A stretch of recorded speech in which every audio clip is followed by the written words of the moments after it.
Some of the photos that in the holistic course were pretty amazing, between conventionally grazed paddocks and rotationally grazed paddocks. And I sat there and went, wow, okay, this is ridiculous.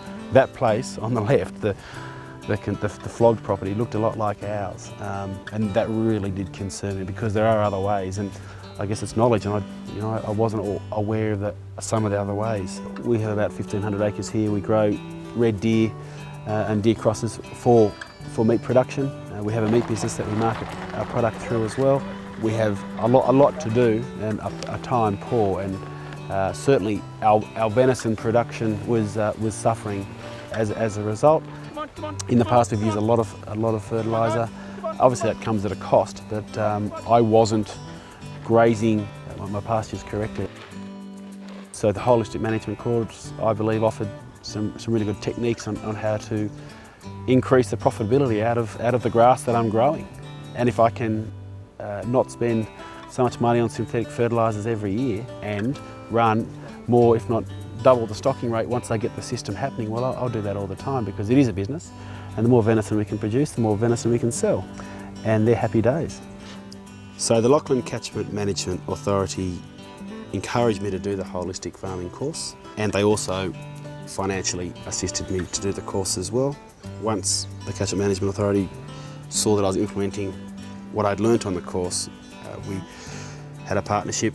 They helped me implement some water points and also some additional fencing, and a lot of that fencing was to have a native vegetation area on the property to protect some fragile areas of the farm.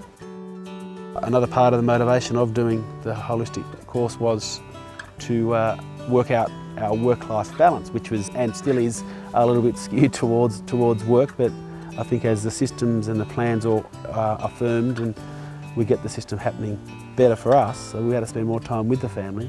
It's certainly made some big improvements, because it's an absolute priority, but we also have to have an efficient business so that we can enjoy those times. And we have obviously a few dollars to spend as a result of the work we're doing. Before we'll set stocking, the paddock would be eaten out. There would be bare areas. Knowledge is the key here, and I didn't realise what damage I was doing. And so now, the ground cover is priority for us. We get very, very little bare ground, and our grazing has changed, absolutely. Diversity of species within a paddock. Now I look at everything as usable at the right density, rather than, okay, well, we better go and spray that, and it's a broadleaf, we better go and spray that. We just don't do that anymore. We haven't sprayed broadleaves for ages, and as we're getting more ground cover, as we're getting more mulch, we're getting less dicotyledon plants. Rest is what I perceive as my priority. If I get the rest and then I get the density. The density is an issue that we're working on. It's step by step. I mean, we have to balance grass production versus animal performance. Deer are traditionally wild animals, so I have to balance that as well. And that is a priority, because if the deer aren't happy, it makes it very difficult to move them, and obviously they're not going to be going forward in production if they're stressed. They always want to go into the next paddock. Once they're used to the system, once they know what we're doing, we use a different bike for moving versus checking, and that really, I believe it does help. And they know if I'm on a certain bike, they'll walk to the fence and they know they're being moved. And it's just so easy. 30 years ago when we started farming deer, it'd take us honestly weeks to get them in. Yes, I appreciate that was bad management on our behalf. It probably wasn't the deer's fault, but now, if we need to get that mob in now, it'll take us a few minutes to get them into the laneway and then up into the sheds. It makes it so much easier for us, and we go back to our holistic goal, which is more time with family, and it seems to be working reasonably well for us. Yeah. Successes would be carrying capacity, and we're not as stressed, and we're not doing the supplementary feeding that we have done. I mean, obviously it's been a huge cost, supplementary feeding, obviously in what you're putting out, but also the time and the wear and tear of machinery and things.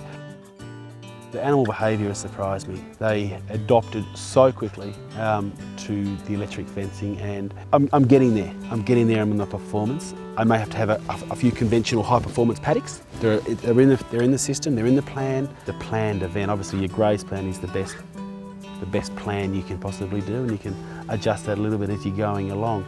But my yields, my live to dead yield has been really high, My animals, naturally they're not fat animals anyway, but I'm getting I'm getting reasonable performance out of this system, and that's not weaning, that is weaning straight onto a truck and killing the next day.